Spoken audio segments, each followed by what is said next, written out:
when Chairman, International Arbitration Center of India, extended invitation to me, I had very frank, forthright thought exchange with him. I indicated to Justice Gupta that he has a daunting task to impart much needed credibility to the Indian arbitral system. I was so happy and delighted when he reflected that some step has to be taken. I still recall what he told me. Realistic assessment of a malaise, an authentic diagnosis is fundamental in quintessence to find a resolution. My response was not encouraging. Justice Gupta was insistent. I reacted, Justice Gupta, when UNCITRAL model came in 1994, UK and India were two countries that had historical connect and had legislation in the same year, 1996. But look at the kind of jolts our act has had ever since then, and compare it with what happened in the United Kingdom. And therefore, to impart credibility and to undertake this very daunting task, there will have to be convergence of stakeholders. And those stakeholders are in the legislature, in the executive, in the judiciary, and in the bar. I'm so happy and delighted that he has taken the first step. And in the process, though I may be blowing out of proportion, but for a country that is home to 1/6 of humanity, this may be that step which Neil Armstrong took on 20th of July, 1969, when man landed on the moon for the first time. So my best wishes to you. I continue to have my concerns and reservations that every inch you will traverse will be difficult. And therefore my caveat to what the Attorney General reflected.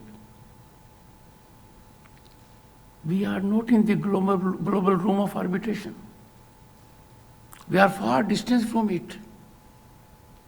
We have to go much beyond our words.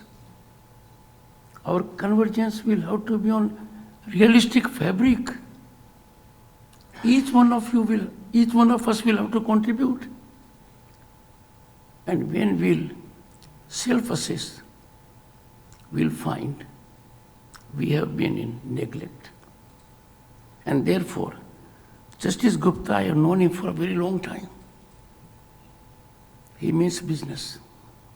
I therefore compliment him for getting sponsors, Baker McKenzie, Miss Samantha Mobley, Miss Minnie Mende-Paul.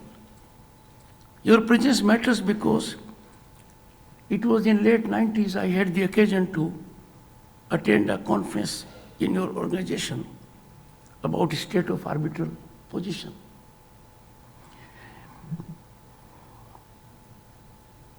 Our Attorney General is as much in law as in academics. And my expectations from him are always more. But I can tell you and share with you, my expectations from the Attorney General are realistic. And I'm sure he would carry a message from this place that he will use his office to catalyze the change, particularly with respect to legislation that is ailing our arbitral process with painful interventions that evade finality and expedition. I am happy to greet Secretary General, Asian African Legal Consultative Organization, Dr. Kamleen Pani Pudol. I recall vividly what happened in G20. It was Prime Minister Modi's vision, and he succeeded in getting African Union as a permanent member of G20. European Union was already a member. When we examine this development in historical perspective, we'll realize the qualitative import of it. Added to this, an attorney was keenly involved with that process also, to put on global radar the concerns of Global South. You were there in some conferences involving members of judiciary and the bar. And therefore, indeed, a good convergence, soothing convergence, Asian-African aspect. This form has brought together accomplished minds, but I find absence of some as impactful as presence of those who are here. I had expected there will be greater participation of those who are reaping the harvest, those who are occupying the center stage, who happen to be your peers. In a country like ours, change takes place only when we slightly depart from formality and talk straight. But I have no doubt this step that has generated confidence and optimism in me, and I would be certainly a soldier of your agenda, that the deliberations would go a long way. And I would urge, let the deliberations not end with this colloquium. Let there be extension of brainstorming sessions between individuals. We are some of the finest minds here. When I look around, when I look at my friend, Senior Advocate Gaurav Banerjee, look at his lineage.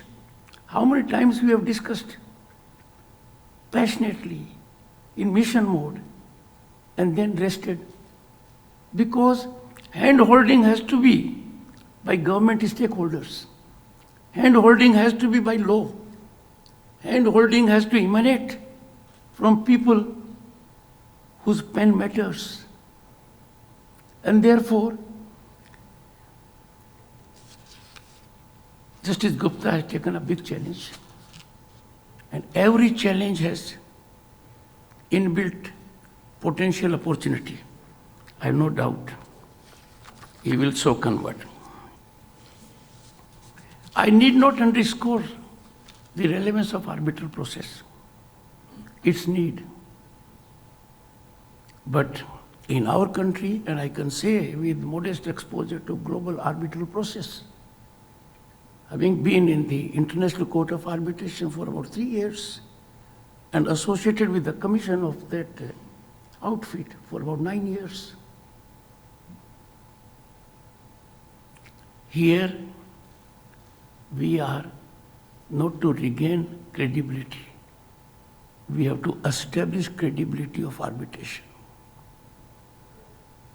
There is a movement, subterranean, where people in commerce fear arbitral process. And that has to be overcome. Arbitrators play as much critical role as members of the bar associated with arbitral process. Surprisingly, there is, I'm saying it with utmost restraint, absolute tight fist control of a segment, of a category that is involved with arbitral process determination. And this tight fist control emanates out of judicial fiats. And if we examine it on an objective platform, it is excruciatingly painful. This country has rich human resource in every facet: oceanography, maritime, aviation, infrastructure, and whatnot. And the disputes are relatable to the experience, which is sectoral. Unfortunately, we have taken in this country a very myopic view of arbitration, as if it is adjudication. It is much beyond adjudication.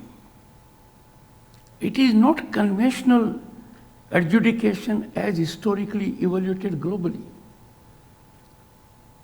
I am enthused in making these observations because Justice Gupta's mind is stirred by these thoughts. With all my intent not to come here, I had to yield under the pressure of his determination. Now, if any country needs smoothest of judicial process, it is India. And India needs it more than any other country for several reasons. And one, we are a country that is on the rise. The rise is unstoppable. The rise is incremental. Ladies and gentlemen, let me reflect on the state of the nation at the moment. And I do it on some authority, because I had the occasion to be in Parliament in 1989, in seat of governance as a minister, 1991. I therefore know what the scene was then and what the scene is now. Exponential economic upsurge we are witnessing. India has transformed from 11th economy a decade ago to the 5th largest global economy, on way to becoming the 3rd largest ahead of Japan and Germany very shortly. We have 8% growth, heading towards 4 trillion economy, US dollars. Get little away from it. Phenomenal infrastructure growth. Those who have been to this country a decade ago and now. And this very place you can see how swiftly it came. Or Yashobhumi, or Indian Parliament building new one. Even in the face of COVID, our highways, our aviation sector, our space sector, our deep sea sector. So we have phenomenal infrastructure growth. We have 4 new airports and 1 metro system built every year. Which country in the world can do it? Daily 14 kilometers of highways and world-class highways, and 6 kilometers of railways. A nation of 1.4 billion has deep technological penetration. 85 million have been benefited with affordable housing. 330 million with health coverage. And 29 million small businesses with loans annually. I'm giving out these figures because they have rational and rational to the extent arbitral process is concerned. Where the nation is heading, we boast of lunar and Mars missions, vaccine productions. We are focusing on semiconductors, quantum computing, green hydrogen mission. We are in single-digit countries list that is focusing on artificial intelligence. We are one of the few countries in the world that is on way to exploitation of 6G commercially. And look at our spread of 4G all over the country. Every village has it. And therefore, we have all pervasive digitization. 6 billion monthly digital transactions, third largest global ecosystem and the largest unicorn, well spread out. People-centric policies, toilet in the house, gas connection in the house, electricity connection in the house, internet connection in the house, road connection, everything is there. And therefore, this development of a decade has converted India as the most aspirational nation in the world. People are now restive and in restlessness. They want more. They want more because they have tested development. They have benefited from people-centric policies. And all this can come up only with upsurge in economic activity. And every economic activity will have differences, disputes, requiring quick solutions. Sometimes disputes and differences arise on account of perceptual variations, inadequate support, or helplessness. In this situation, it is very significant that we focus on adjudication. Now is the time when India is emerging in every field globally. Why not India should emerge as a global dispute resolution center? If I reflect to myself, and I enormously benefited by my stay as member in the International Court of Arbitration, what do they have which we don't?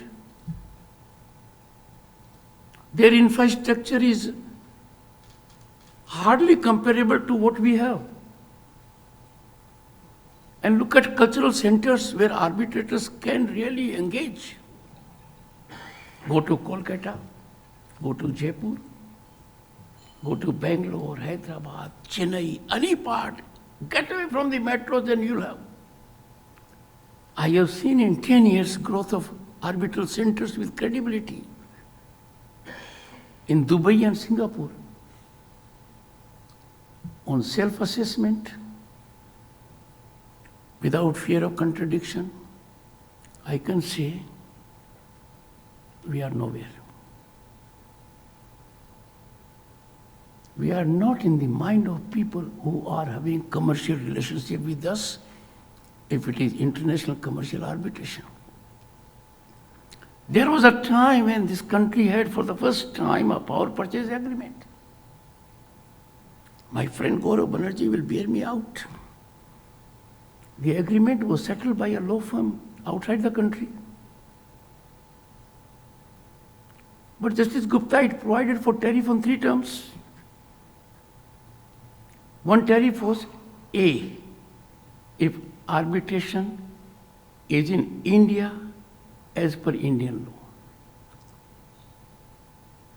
Then the tariff will be cheaper by A-1 if the arbitration is in India but not according to Indian law. It will still be cheaper if the arbitration was outside India and under outside legal regime. That we have to change. And this finds reflection in power purchase agreement of Hon'ble.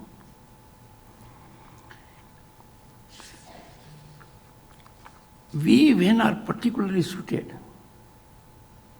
naturally, culturally, and otherwise, the richest human resource on the globe, with the highest adaptability of Indian mind to highly skilled required techniques.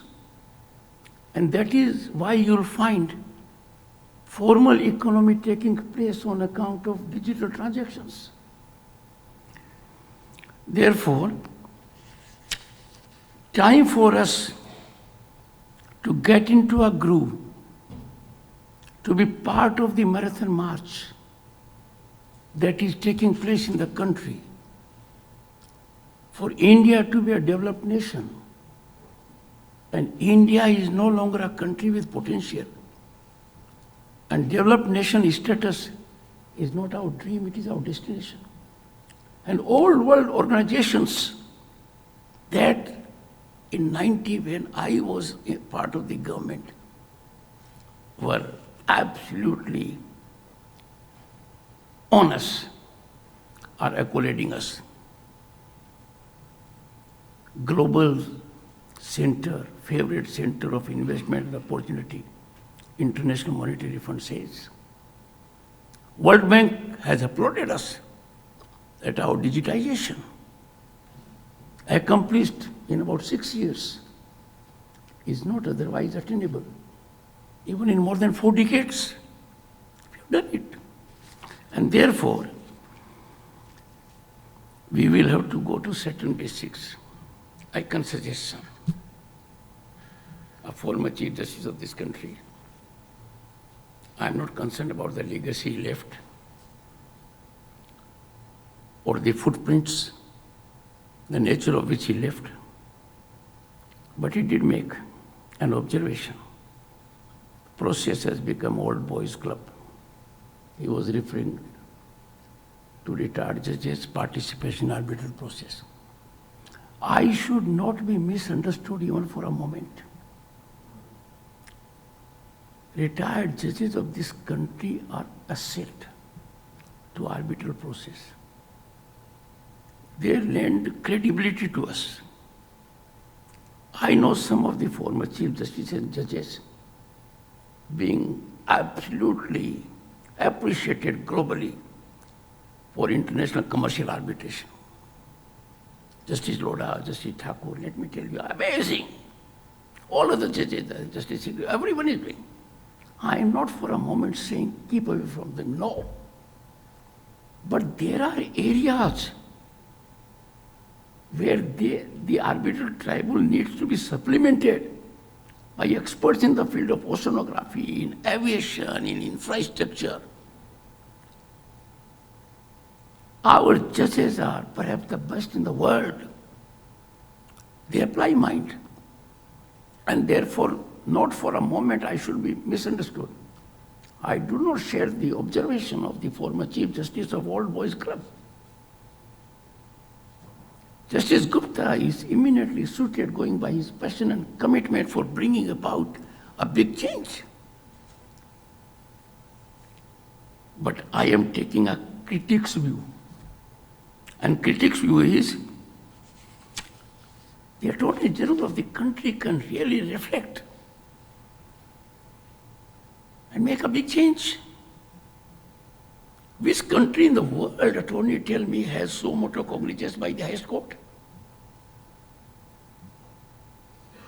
I'm sure I can't look around. And Article 136 intervention was supposed to be a narrow slit. The wall has been demolished.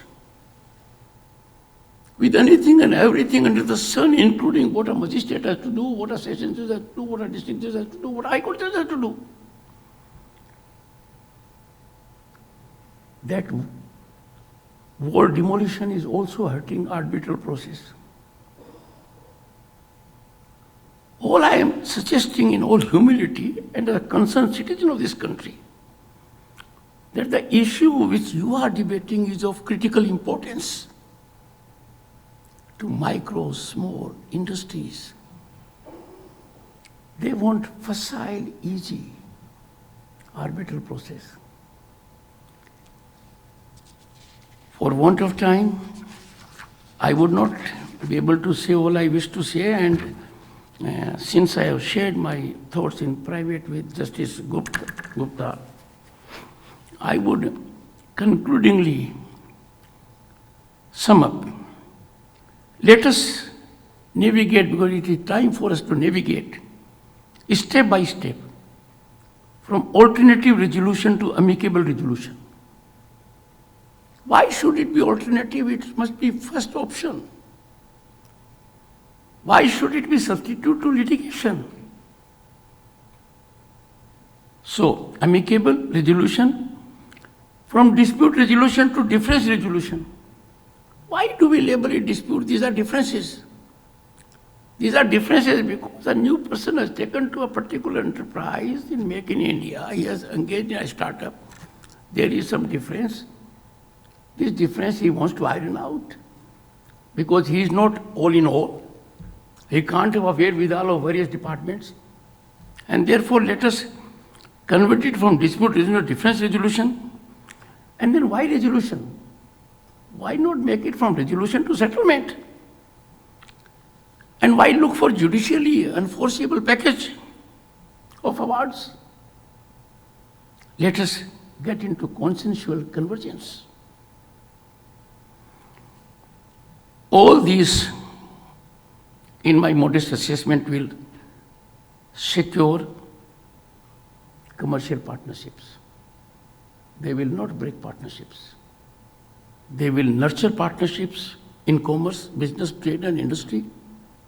They will ensure their blossoming.